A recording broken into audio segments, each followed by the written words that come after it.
Hey guys, welcome back to another Less is More. What is the giant hole in front of me, you ask? What is this thing? What are these little raised platforms? What's going on here? Well, those are mistakes. It's frame quarry time, of course. You can tell by the title. You know, that's no big surprise there because I am going to put that in there. Because if I don't put it in there, the search never shows it. But yeah, this is mistakes. This is when I'm trying to get the timing down right.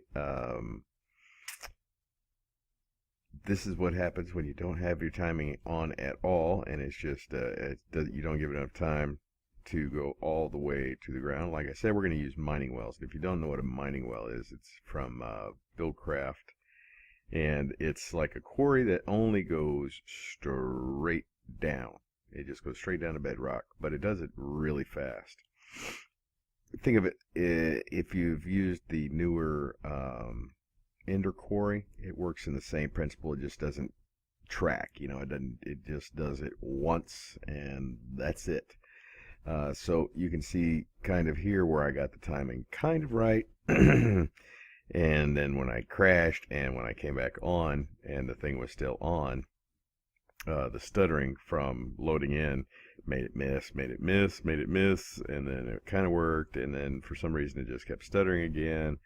This is me dicking with the timing, and it's not right again, and then the same thing, miss, stutter. These are just with a timer. This I'm just using a Blue Power timer, and then finally here I ditched the timer, and I went to a Buildcraft computer to control the time. And you can see it works out a lot better. Actually, maybe somewhere over here is maybe where I switched and didn't get the timing right. I actually had the code backwards. It needs a long pause to let it process all the ores, and I had it on the wrong side, and it once it gets into that loop, it's hard to get it out.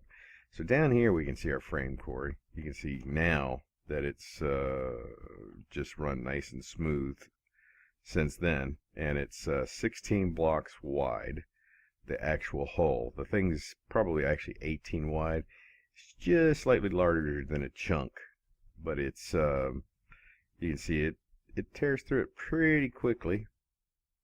Got a little lag going on today. Don't know what's going on since this is the mining world and there really ain't nothing in here to render, because rendering is what really I think is causing the trouble. Because I got a decent GPU, and I've got decent memory in this thing, and the memory usage isn't but maybe 30% of the allocated memory. Where's my jetpack button? There we go. So if we go up here and look, you're going to see just how easy this is. If we look in the front, you can see our 16 mining wells on here. And then there's just flux duct along the front. And then it comes in here, turn that, comes in here, why for you not look connected, what is problem? Yeah, okay, I guess it's just a graphic glitch. So then it comes in here and it goes over to our cell, and then we have a slider and a pusher. You know, I think I can actually do this. You could do this with just two pushers. What you would do is put a frame right here or right here, and then put the pusher there. And when it pushes, it'll push everything forward. And then the second pusher would push that pusher back into place. If that makes any sense. I don't think you really need the more expensive slider. I think you can do it with the. Because if we look at funky locomotion, you need funky. The pusher, I think, is... No, you can make a pusher or a puller. You don't need a puller here. In fact, you would either need a pusher or a slider. But the slider is a pusher and then a signalium. And, yeah, I think you get away with just doing this. You wouldn't need to spend... Not like this is very expensive. The signalium nugget is not that expensive. Signalium's a pain in the ass to make, but by the time you're probably making this, you're good to go. So you notice I got Buildcraft pipes here, and the reason I do that is I could not get the item ducts from thermal expansion to connect to this thing. They just float there; they don't connect. So I went with Buildcraft pipe, and the reason I'm using gold instead of iron, I know there's people out there who are gonna be like, "Well, why aren't you using iron pipe and then you direct it in one direction? You guys, you're stupid." No, you don't really sound like that. None of you really sound like. Well, maybe one of you sounds like that. I don't know, but it's gonna go over here. It's just faster. If I've tried it with iron, and first I just did it one direction. Isn't that a band? And then I eventually did it where I split it in half, and I had half go that direction, half go that direction, and it's still so slow. And I want this pipe cleared before it moves forward again. And then finally I just put this up here, and it looks a mess because everything's, scattering, going different locations, but it works faster than it does with the iron pipes. That's the reason I'm using gold pipes instead of, the directional iron pipes. So yeah, that's why I'm doing that. And I don't know why the item ducts don't connect. If they connect for you, let me know. Because for me, I put them down and I try wrenching them and everything, and these little black spots don't appear. I don't get any connections, so that's why I'm not using that. Now, initially, I used a timer right here. And let's make sure this thing isn't on. Okay. So we're going to slide that back into place. All right. Now, that's on. Now, when it fires, like if I want it to end, I'll just click that, and that will, when this thing fires the next time, it'll stop right here, and it won't go back into place. So it won't move forward anymore. The computer will just shut down. But with it on like this, it'll fire and just keep going. Now initially, like I said, I had a timer right here and a lever for it, and then I had it set to like every 20 seconds. It's really a lot longer. You can get away with probably, I think it's set to 15 now total with the whole thing running. It's like 13 with the timer, and then 1 second pause in between each firing, so it's about 15 seconds, which is right on with my computer. It'll clear that pipe, and then, because what will happen is when this thing fires, this slider is going to push the whole thing forward, and basically it's going to reset everything that's on here. It's going to reset these mining wells. When the first time I did this, by the way, you'll notice this is a new mining world. The first time I did it, I had a world-killing crash. I don't know what I did, but I was in here and I couldn't get out of here, so I had to delete this and move me back over into the overworld via MC Edit. And that didn't work, so finally I had to go to a backup, and then, man, I still just couldn't get in here. It would crash, so what I finally ended up doing was I found a backup where I was in the overworld, so I just came in here and I deleted this world, and then came back in and rebuilt it. But it was actually better the second time around, because the first time I don't really remember what I did different, but all these pipes were still there behind me. They would all be in the ground, so you'd see just this whole thing would be full of these pipes. So I don't know what I did differently, but now it works. But this whole thing, like I said, resets when it moves forward, and that includes the Buildcraft program. So this computer resets every time it moves forward. So when I initially put this thing down, and that's kind of what caused a couple of those bumps back there, is I would put like a for loop in here, like I wanted to do it just 10 times or 5 times. Well, it won't, because when the whole frame system moves, the computer goes back to its original state.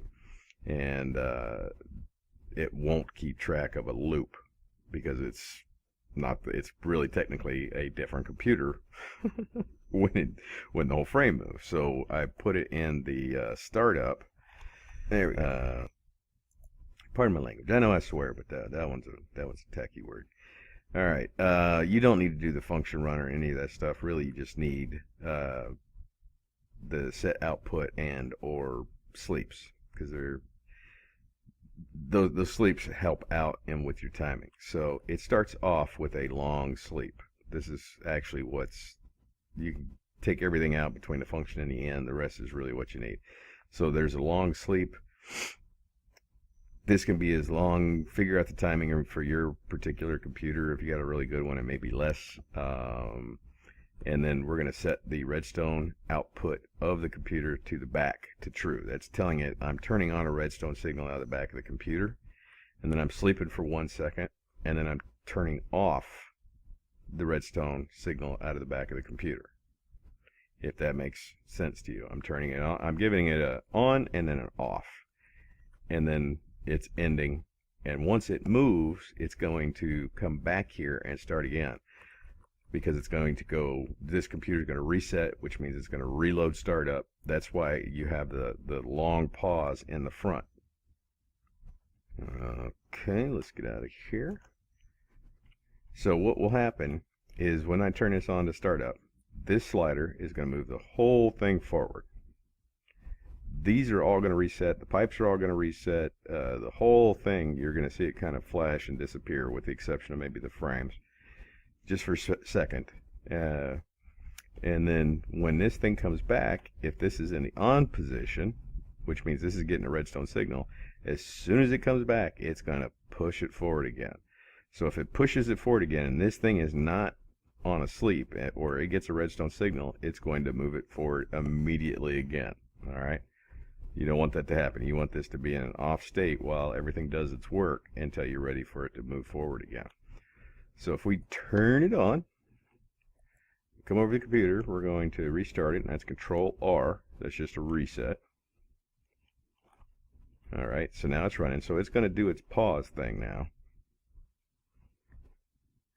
Going to give it a little bit. It's just a little, it seems a little long at the front, but once it fires, okay. So you see how everything's kind of disappearing? Everything's freezing up a little bit. That's because it's doing its business. So now all the stuff is going. You can see it was kind of messy, but it went. It would be 3 times, 4 times longer with the iron pipes. Okay, you see how quick that thing is? And down below it's just tearing it up. So, and it just goes right down to bedrock and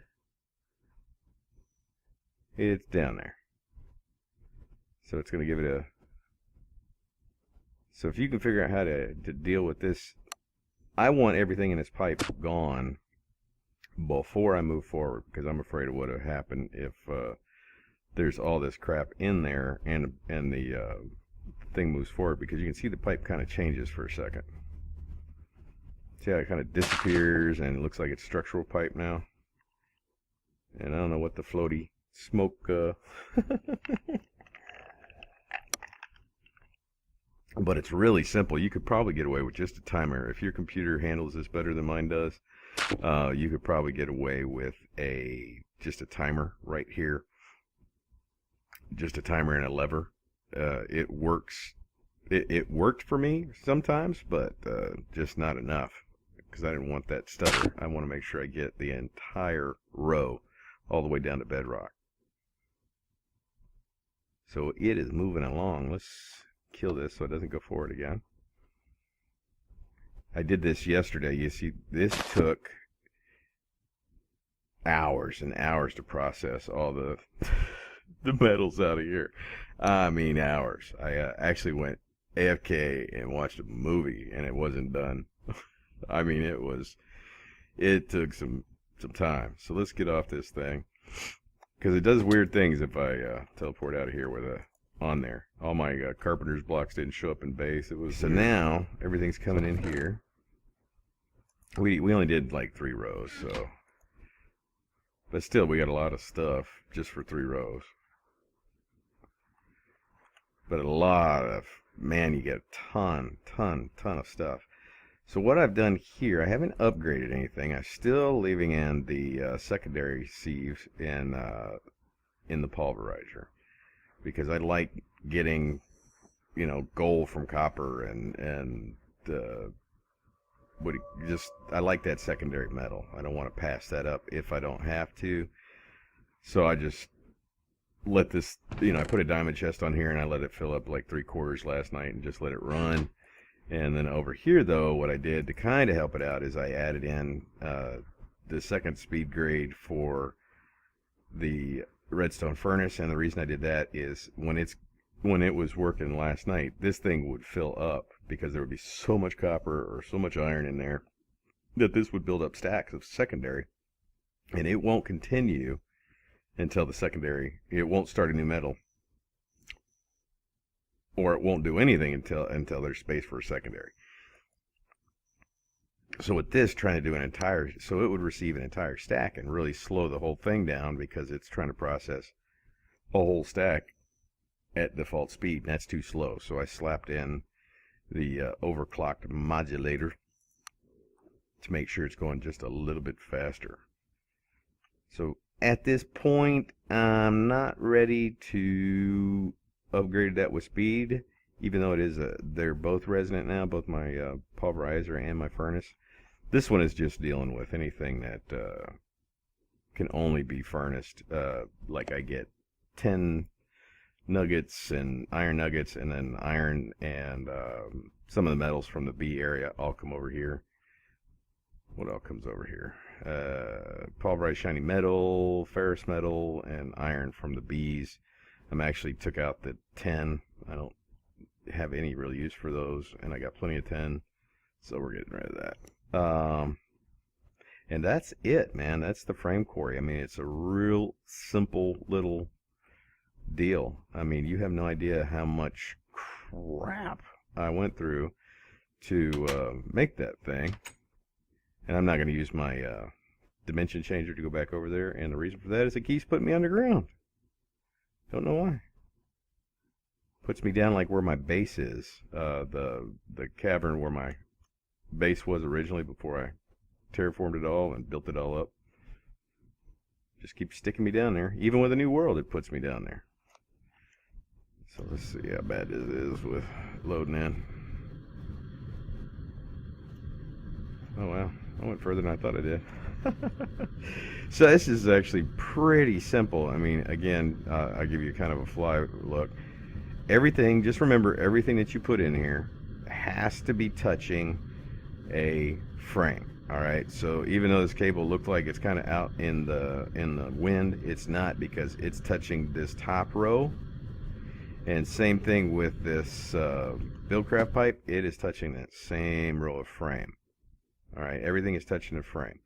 This stuff over here is touching a frame. This one is touching this one. All the stuff that's on top, of course, is touching the floor. So everything has to be touching a frame, or it won't It won't move with the whole frame contraption when it moves forward. If it's on like if this is closed, it won't slide, and if it's not touching the frame, it won't slide. Oh, my kitty cat just got up in my lap, did a big old stretch. I guess she's getting ready to pass out. Use my lap as a bed.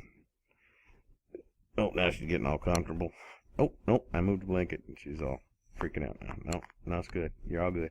Just chill. So, guys, I appreciate you coming by. I hope this helps any of y'all out if you've been thinking about this. Again, you do not need to do the computer. If you've got a decent computer, you could probably get away with a timer. Or if you know more about there's probably a way to somehow, make that pulse that you get from a timer more uniform or something, and you don't need to use the slider and the pusher. I'm pretty sure that if you put a frame right here and you put a pusher aiming that that direction behind that frame, that it will push everything forward. And again, just the same thing with the pusher, though. Once the whole frame moves forward, your pusher will be here. This pusher will just push that pusher back into place. So you could probably do that real easy. I don't think you could do it with a puller, though. Well, you probably could. You could put this side on that side and then pull it. So yeah, I guess you could. I don't know why you would, but you could. So guys, that's going to be it. I appreciate you coming by. Don't forget to subscribe if you haven't. That's the best way to know when I put out a video. If you'd like to help out supporting the channel, there's a couple ways you can do it. You can do the fan funding link on my main page. There will be a card link on this video. Those will both go through YouTube. Just realize that I don't get those right away. PayPal I do. Through YouTube I do not. And if you could help me out by sharing this video around the web, I don't want to seem like I'm spamming it out there myself, but it really helps when you guys do that for me. And don't forget to hit the like or comment button. That really helps grow the channel. The more likes and comments, or as they call it, interaction, the more likely I am to end up on the suggested video page, show up better in relevant searches, that sort of thing. The reason that if you go search something in Minecraft and you get a video that's 4 years old is because they have a ton of likes, they have a ton of comments, even though the video itself, may blow. It still shows up, and it's just not relevant anymore because those mods don't even exist sometimes. So make sure you help me out and hit that like, and go share this video around the interwebs. Guys, I will see y'all later.